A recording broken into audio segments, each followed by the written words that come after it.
Hi everyone, Crista Cowan here with another episode of The Barefoot Genealogist.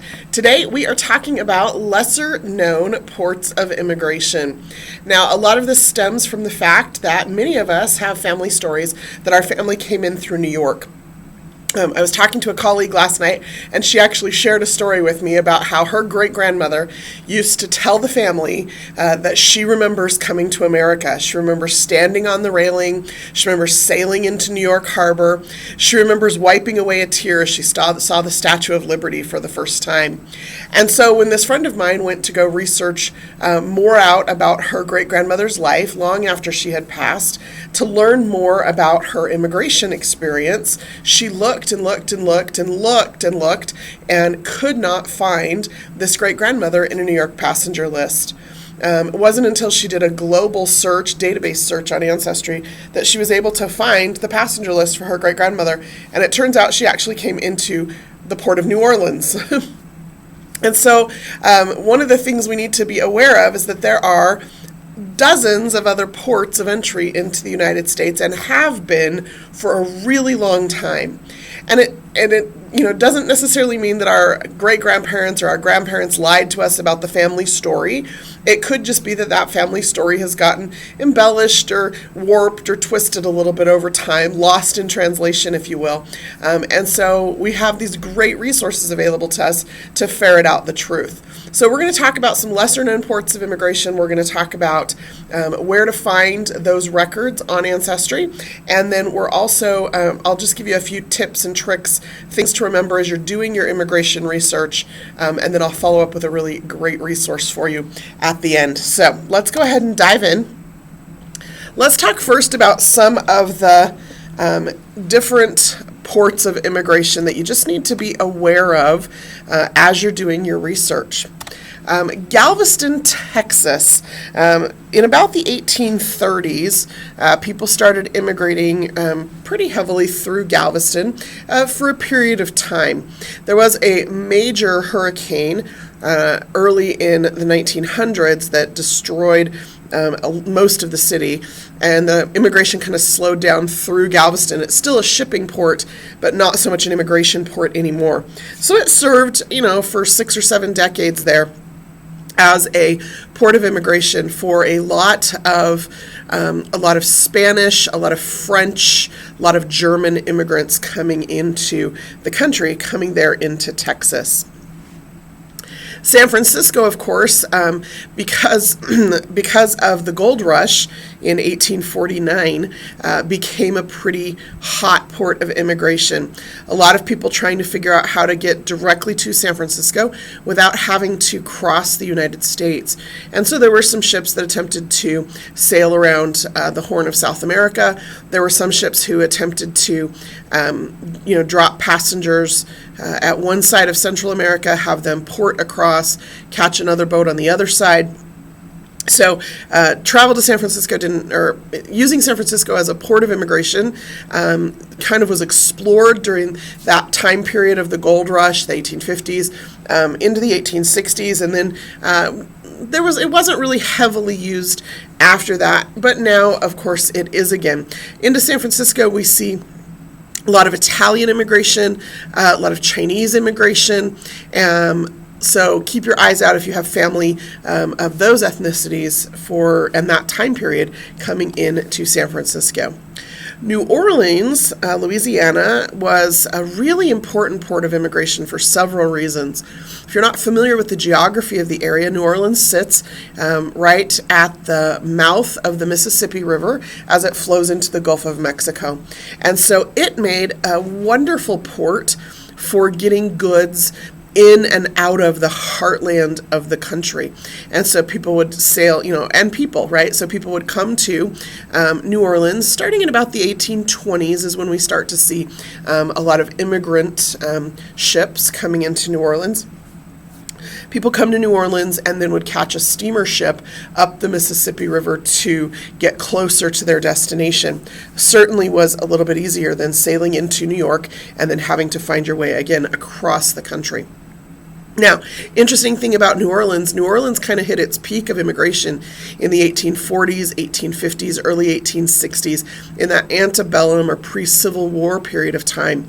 As a matter of fact, during that period of time, New Orleans had more immigrants coming through their port than Boston or Philadelphia. And so it was a really important port of immigration for a lot of, again, Italian, French, German immigrants coming into the United States, and a lot of British immigrants as well.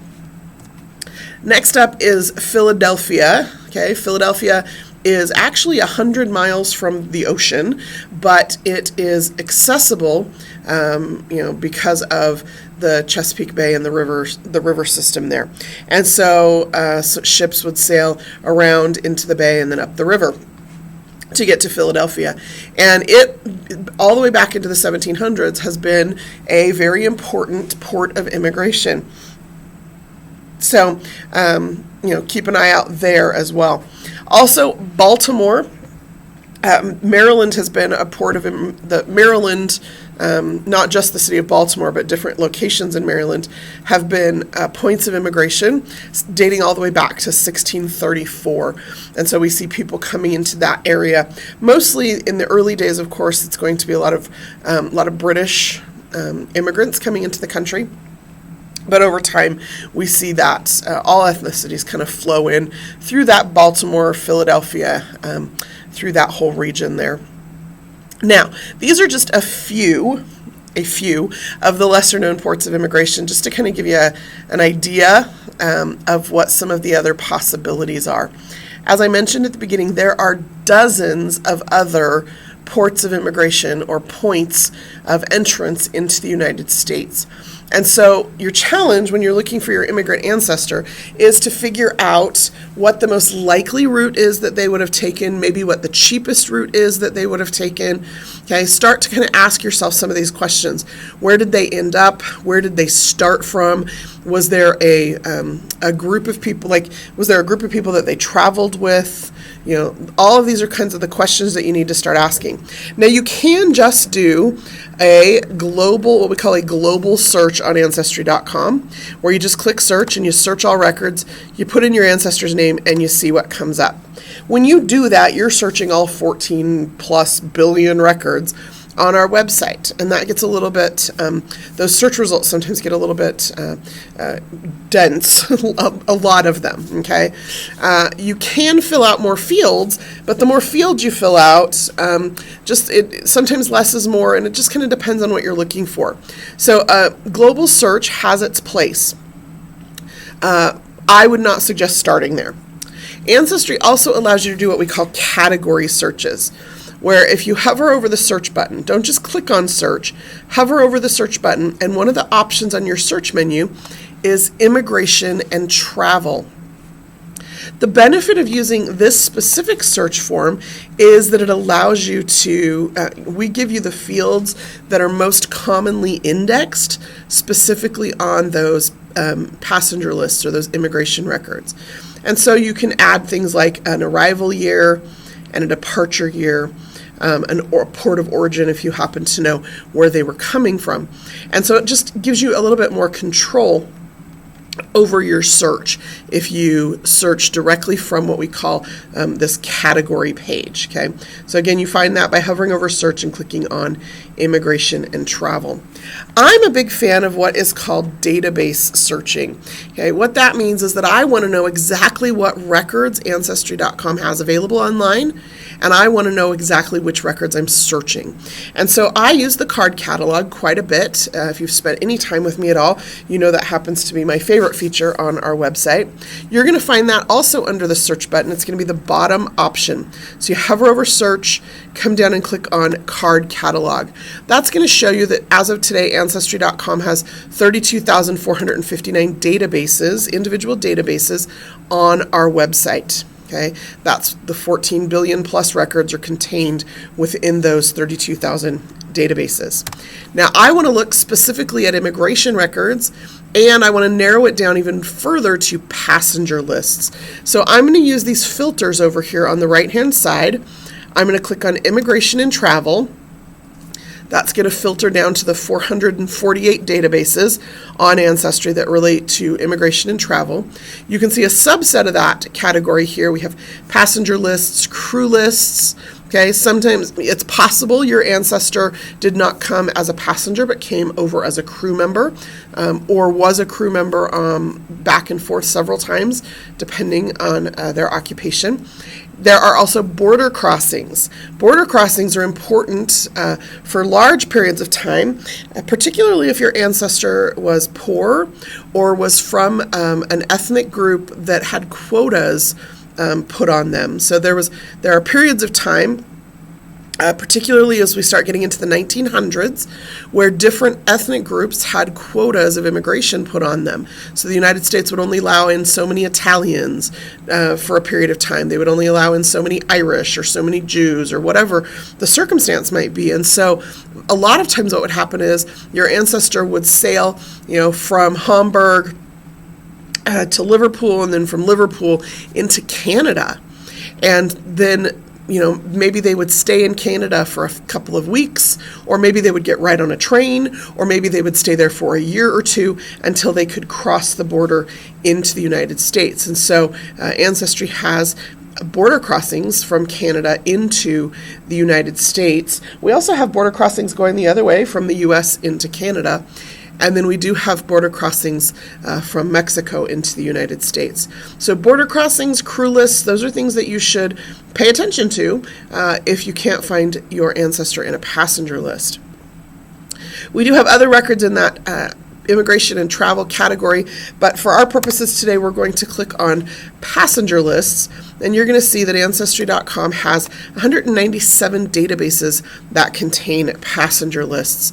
Now, one of the things that the card catalog does for us, and I was trying to adjust the size so you could see it a little better, but the list is always sorted by popularity. You can change the sort of that list. You can sort this by alphabetical. You can sort it by the newest records on the top. You can sort it by the largest database on the top, however you choose to sort that list. One of the things I want to point out, and here's why the immigration into New York is such a prevalent family story, even when it is not accurate. Close to 83 million records in that New York passenger list database. That database also covers a huge period of time from 1820 through 1957. So long before Ellis Island, long before Castle Garden, people were coming into the port of New York. Then Castle Garden was set up as an immigration station. Then in 1892, Ellis Island was set up as an immigration station. And so we see these all of these records in this one database of people coming into the port of New York. After Ellis Island was closed, people were still immigrating into New York. And then we start to see, as we get into the 1940s and 1950s, people not just coming as ship passengers, but people coming as airline passengers. And so we see passenger lists for airlines as well into the 1940s and 50s. So 82, almost 83 million records in that one database, because it covers a huge period of time and because it was the largest port of immigration into the United States. You'll see that the next U.S. database on this list is Honolulu. It only covers 60 years of time, and it has 7.5 million records in contrast. So that gives you kind of an idea of the scope of what we're dealing with. That is why the New York immigration story is so prevalent, because it is the story of a lot of people. But if you have searched this database, if you've searched those Port of New York, Castle Garden, Ellis Island, JFK records, then maybe it's time to look in some of these other ports. So one of the things you can do is you can actually also filter by location. If I come over here and click on USA, it's going to show me just those passenger lists that deal with U.S. ports, or that have something to do with people coming into a port and then coming into the United States. And so you can see here Honolulu and Massachusetts and New Orleans, Washington, Seattle is a port of immigration. You have people coming into Miami and other locations in Florida. Oh, I clicked on that. And so that's, just get a feel for all of the different ports. There are a couple of very specific databases I want to call out on this list because they're underutilized and also because sometimes they're a gem, but their titles don't always encourage you to click on them. So the first one is what's called our U.S. and Canada Passenger and Immigration Lists Index, and it covers the 1500s through the 1900s. Now, anytime you click on a database on Ancestry.com, I really hope to encourage you to always read the database description. So if you scroll down past the search box before you start filling it in and doing searches, you're going to see some source information. That's going to tell you where Ancestry.com obtained this information. If you scroll down past that, you're also going to see what we call our database description. This database description is going to explain to you that 4.7 million listings in this particular index. And there's a really important thing about this particular index. Here's what it is. Prior to 1820, and if you remember that's the beginning of the New York passenger list database years, prior to 1820, most ships coming into the United States or coming into the American colonies before that did not keep documentation about who was on board. Not a lot of people immigrated. It was not mass immigration like it was after 1820. And so people came in different ways. Sometimes they came on cargo ships. Sometimes there was just 5 or 10 or 20 passengers on a ship, on a cargo ship being brought over to the New World. And so the locating a passenger list is not going to happen because a passenger list was never kept. That information was never documented. And so this research firm that has created this particular database, it's Gale Research, William Philby's work. Basically what they've done is they have gone through and looked for journals, they've looked for cargo lists, they've looked for newspaper publications, they've looked for contemporary documents that list who came in on what ships when, even if a passenger list did not exist. Maybe it was a personal diary or a ship's log or something in a maritime museum or whatever, okay? And so they've created then this database of records in many cases where a passenger list never existed in the first place. So that's the U.S. and Canada Passenger and Immigration Lists Index from the 1500s to the 1900s. And if you've looked in every other location, or if your family came before the start date of many of these databases, like if you are certain they came into New York, but it was before 1820, or into Boston before 1820, or into New Orleans before 1813, you see that start date on every one of these databases. Try then this database next. Okay, the other database that is a little bit obscure because of its title, but is a goldmine of information, is what we call our U.S. Atlantic Ports Passenger Lists, and these are from 1820 to 1959.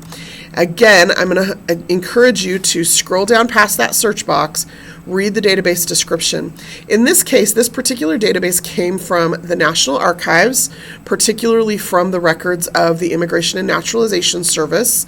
Okay, but this is a whole series of different ports and locations. And there is actually a table about the ports and the years covered.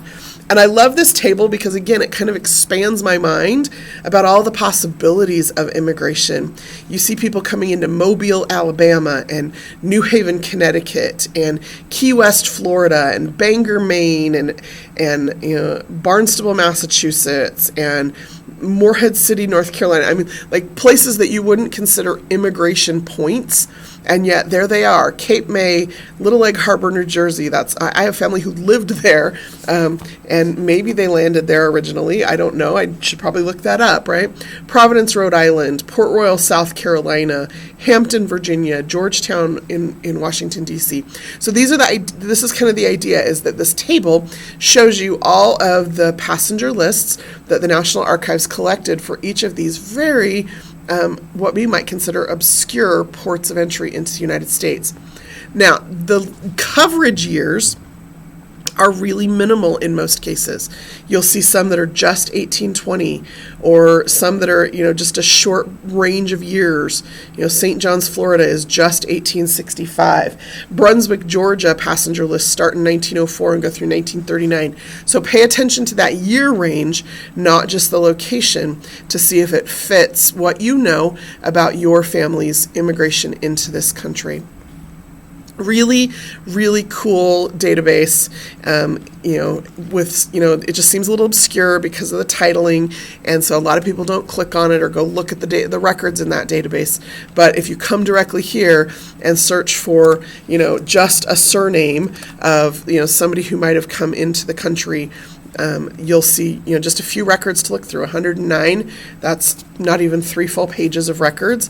I can quickly skim through with just a last name and see if it, matches, any of these records match what I know about my family's immigration into this country, if I've looked elsewhere and not been able to find it. So those are 2 really important databases that I hope you'll familiarize yourself with if you have searched through the other databases and not been successful. Now, let me just give you a few tips to remember. Some of them I've already mentioned, and I just want to reiterate. Don't always assume that your family stories are correct. I know it's hard, as Michelle shared with me that story of great-grandma wiping away a tear as she sailed past, Lady Liberty. We think, how could that possibly be untrue? And yet, there it is. She actually came into New Orleans. So don't just assume that your family stories are correct. Also, don't assume that your family came in to the port city that they later lived in. And Philadelphia is a really good example of this.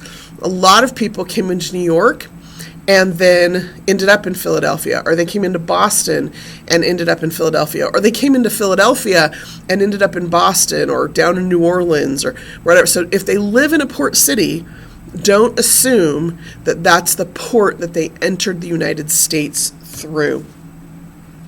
Think about what you know about when your family immigrated, and that's a whole other lesson about figuring that out. But, use information on census records, look for naturalization records, use the births of children in the family. If you identify all the children in the family and the first 3 are born in Germany and the next 4 are born in Texas, well, you have a pretty narrow window for their immigration if you look in the time period between that 3rd and 4th child. And so now, once you have kind of a time period or a range for when they would have immigrated, do a little bit of research and figure out what was the busiest port at the time, and were there some ports that were more welcoming of different ethnicities. New Orleans is an excellent example. One of the reasons that New Orleans had such high immigration, remember, higher immigration than Boston or Philadelphia in the 1840s, 1850s, was because they were a little bit lax on immigration, on the quotas. They just let people in a lot of times, and so people knew that, and so that's where they went.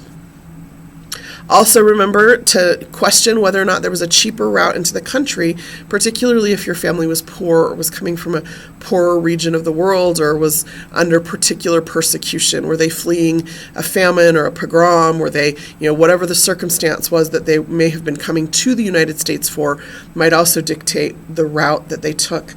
And how they arrived into the country. And then just kind of a bonus tip, check the port of departure. Not all passenger lists that were ever created are still in existence.